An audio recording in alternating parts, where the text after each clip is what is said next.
If you weren't the CEO's daughter, I would never date someone as plain as you, he said, and then poured beer over my head. His hurtful words didn't stop, and I wondered if he was just drunk. I couldn't believe what was happening, so I stood there, unable to respond. Suddenly, I heard a voice from behind. His expression changed at the sound of it. Without looking back, I quietly got into the car as I was told. My name is Lydia, and since I'm the daughter of a company CEO, people have always treated me like I was fragile. I was tired of people acting differently around me whenever they found out who my dad was. Growing up, I preferred being alone and tried to blend in with everyone else.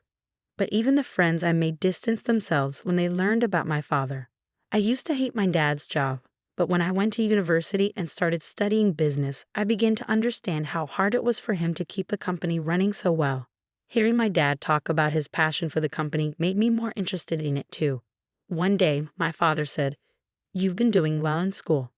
I think you might run the company one day." If that's the case, I thought I'd want to create a company where everyone feels comfortable, no matter their position. Having felt so lonely as a child, I longed for a place where people could openly share their thoughts. I wanted to build a company like that when I became CEO. That evening, the downtown area was busy with people. I checked my watch. It was 6:50. I sighed with relief because I wanted to arrive before Cooper, my boyfriend. I pulled out a small mirror to fix my bangs and adjusted my permed hair and blue hair accessory. When I put the mirror back, I saw Cooper walking toward me in his suit. I waved, and he smiled back. We went to our usual pub, ordered some snacks and beer, and toasted. I loved our Friday nights, just chatting about work or random things in this casual place. Cooper and I had been dating for almost 2 years. We met during our senior year of college in the same seminar. Cooper noticed me when I was quietly staying in the background and started talking to me. He's great at conversations and always lightens the mood. I feel lucky to be dating Cooper. Working in the planning department at the head office is tough, with lots of overtime, but it's satisfying, and he enjoys it.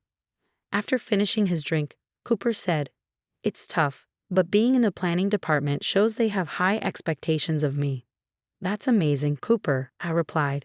"When are you going to stop working at the factory, Lydia?" "If you get transferred to the head office, we could have lunch together," he added. After graduating, I asked my dad, the CEO, to let me work in the factory because I wanted to understand how things work on the ground. "I'd love to have lunch with you, Cooper, but I like working in the factory. It suits me." "Really? I think you'd be better off working at the head office, dressed up, not in work clothes," Cooper said, watching my reaction closely. "That's not true," I responded. "I feel comfortable in my work clothes." I quickly changed the topic, asking, "Can we order more food? I'm getting hungry." Something felt off though. Lately, I've sensed that Cooper wanted to say something important. Could it be that he's figured out I'm the CEO's daughter? The thought sent a chill down my spine. I remembered how my friends drifted away when they found out about my family. I didn't want to go through that again, so I decided I couldn't tell Cooper about my father. On my commute to work, I gazed out of the train window, enjoying the changing scenery. It was a beautiful Monday morning. The view shifted from gray buildings to green fields and trees as we approached a large river. I noticed a man walking a puppy on a bridge, their figures growing smaller as the train moved away. "Good morning, Lydia. You're early," a coworker greeted me as I stepped off the train. "Good morning. I always come at this time on Mondays," I replied. The coworker, Austin, was 2 years older than me and had been friendly and helpful since my first day at work. After some small talk, we headed to the factory. Once I got prepared, the workday began as usual. But just before the afternoon shift, something unexpected happened. During lunch, my father, the CEO, was touring the factory. As I came out of the break room, I bumped into him. "Lydia, can you send a message to your mother?" I left my phone at home. I could send it from my computer, but it would be a hassle, so I'm glad you're here, he said. As I turned around, I was surprised to see Austin standing there, peeking through the half-open conference room door. "Wait, Lydia, you're the CEO's daughter?" he asked, looking shocked. I panicked, trying to come up with an excuse, but nothing came to mind. I regretted chatting casually with my father, knowing that Austin's attitude toward me might change now. I feared that word would spread around the factory, and people would start keeping their distance from me. A whirlwind of thoughts raced through my mind, and I found myself stammering. But then Austin said, "If that's true, There's something I'd like your help with, Lydia. There are a few systems at the factory I think need to be changed. Could you talk to the CEO for me? I was taken aback by how calm and casual Austin was about the whole thing. Instead of treating me differently, he seemed focused on the issue he wanted to discuss. I asked him what changes he had in mind, and he gave me a brief explanation. I wanted to know more, but it was almost time to start work. We decided to talk more after work and hurried back to our stations. Even after finding out I was the CEO's daughter, Austin didn't treat me any differently. In fact, it felt like he didn't care at all. I felt a huge weight lift off my shoulders as I headed back to the workshop. Later, Austin and I sat across from each other at a fast food restaurant near the station. Our earlier conversation took an unexpected turn. To put it simply, Austin wanted the people working on the factory floor to have more decision-making power. Austin explained that in the current system, any changes to the factory's manual need approval from headquarters, even for small changes. After the factory submits a request, headquarters sends someone to inspect it, which takes time. By the time approval is granted, the situation often changes, and the update isn't needed anymore. However, canceling the request also takes effort. While finishing his burger, Austin sighed and said, "I was thinking of asking the CEO, but that's impossible, right? Still, I wonder if we could do something." I hesitated. I wasn't sure if I could ask my father about this. Well, asking the CEO might be hard, but it does seem like the process needs improvement, right? What if we gather examples of past issues and submit them? Maybe headquarters will listen, I suggested. Do you think it will work? Austin asked, unsure. I smiled. Let's just give it a shot. We won't change anything by just talking about it. Starting the next day, we involved our supervisors and began collecting information from the factory. It was tough balancing it with our daily tasks, but after several months of hard work, we finished the document. We handed it over to our superiors to present at the next general meeting at headquarters. I felt a sense of relief. As I took a break, a colleague approached me.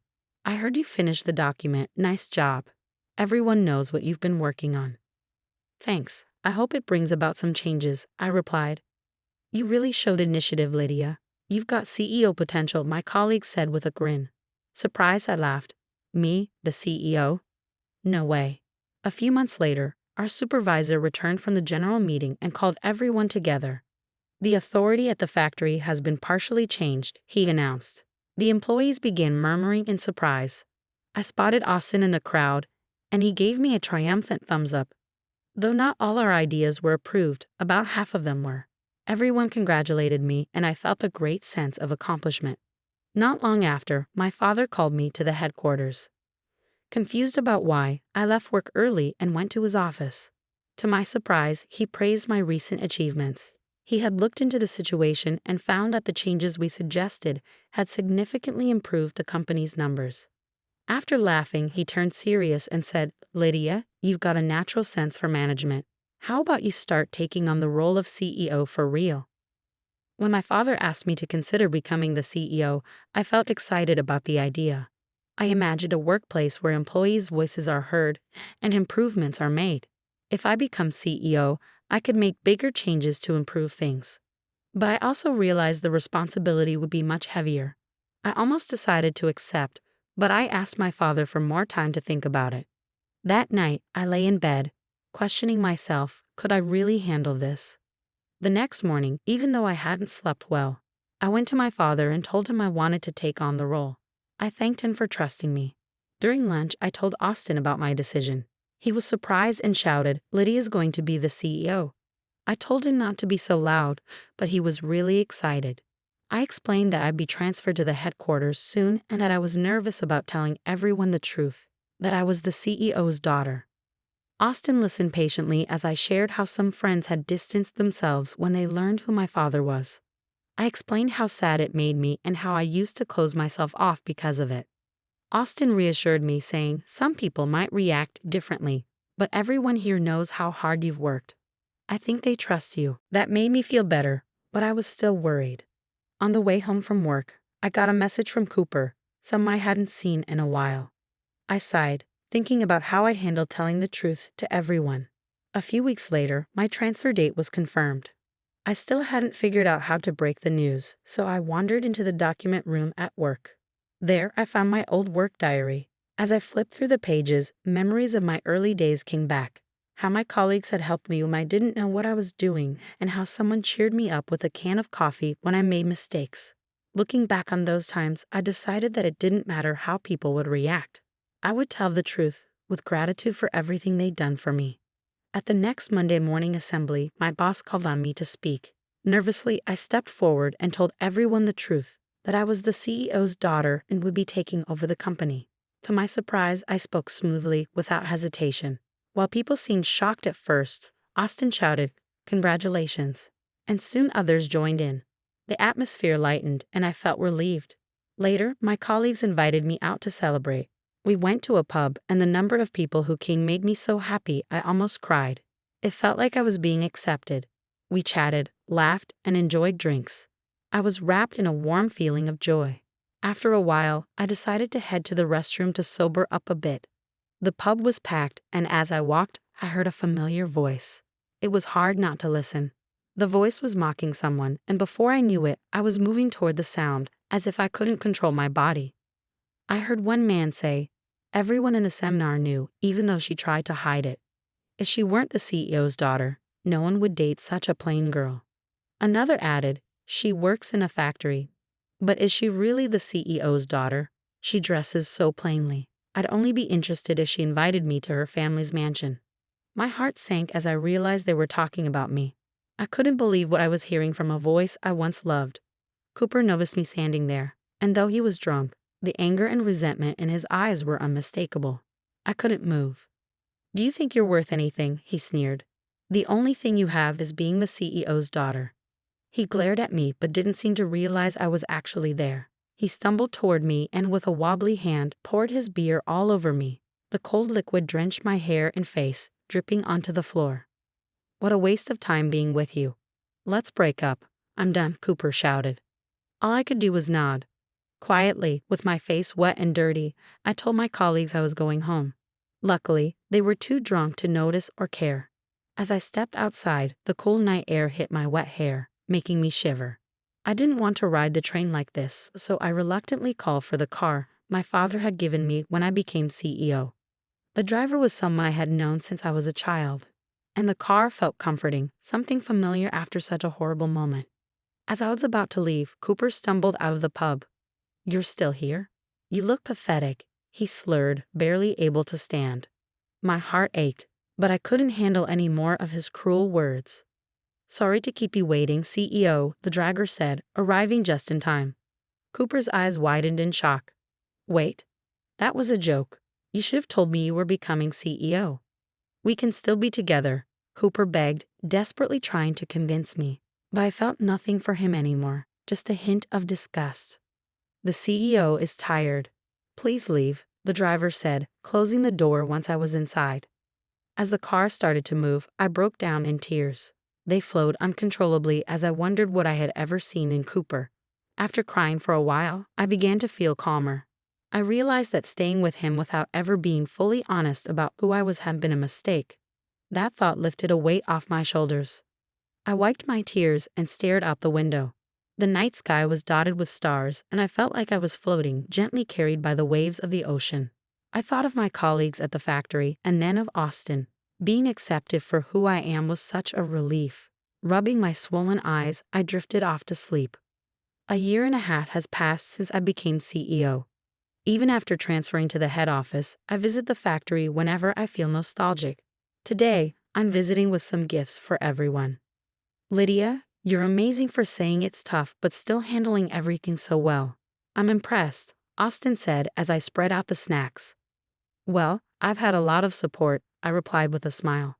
Even after becoming CEO, my colleagues at the factory still call me Lydia, and it makes me feel at home. As I was basking in happiness, Austin suddenly asked, "So, what should we do for our honeymoon?" I was surprised and looked around, but everyone had returned to their workstations. "Be careful, we haven't told anyone about us yet," I whispered. "After my transfer, Austin and I started dating, and we got engaged last month." "It's fine, no one's around," he reassured me.